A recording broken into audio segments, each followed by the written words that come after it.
बातम्यामध्ये सदैव अग्रस्थानी आणि महाराष्ट्रातही नंबर 1।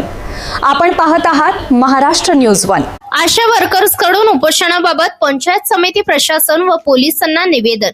कोरोना काळातील 23 महिन्यांचा थकीत भत्ता व इतर मागण्यांसाठी होणाऱ्या उपोषणाच्या संदर्भात शेगाव तालुक्यातील आशा वर्कर्स यांनी पंचायत समिती शेगाव, जलम पोलीस स्टेशनचे ठाणेदार तसेच शेगाव शहर पोलीस स्टेशनचे ठाणेदार यांना निवेदन सादर केले आहे।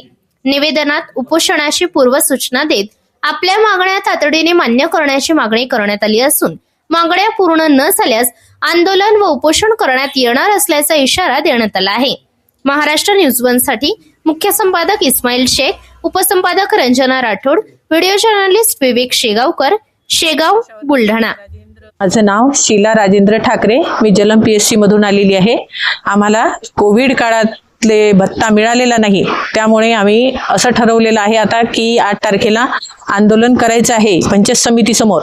तर आम्ही प्रथम जलम PSC ला निवेदन दिलं, पोलीस स्टेशनला दिलं, नंतर पंचायत समितीला दिलं, नंतर शेगाव शहरीमध्ये निवेदन दिलं।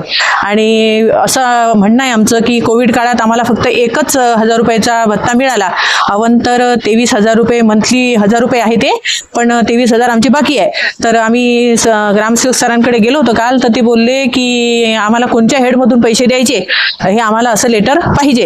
तर माझी CO सरांना, कलेक्टर सरांना, DHO सरांना, CHO सरांना सर्वांनी आम्हाला आशा वर्करांना मदत करावी आणि आमचा कोरोना भत्ता मिळण्यासाठी प्रतिसाद द्यावा। त्यानंतर त्यांचं कोणचं हेड आहे त्या हेडचं असं आमची एक रिक्वेस्ट आहे की असं कुठलं तरी काय पत्र काढायचं, ते पत्र आमच्या ग्रामपंचायतला ताबडतोब येत्या या जानेवारी महिन्यात दिलं गेलं पाहिजे।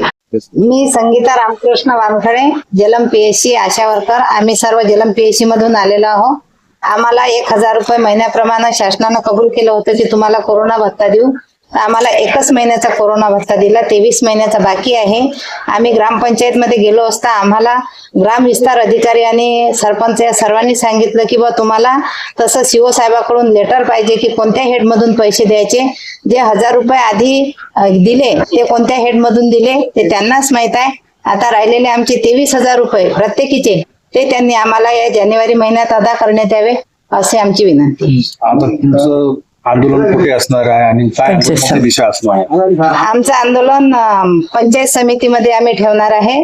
8 तारखेला आम्ही त्यासाठीच आम्ही निवेदन, आज धरणे आंदोलन आहे 1 दिवसीय, त्यासाठीच आम्ही आज इथं पोलीस स्टेशनला निवेदन दिलेलं आहे।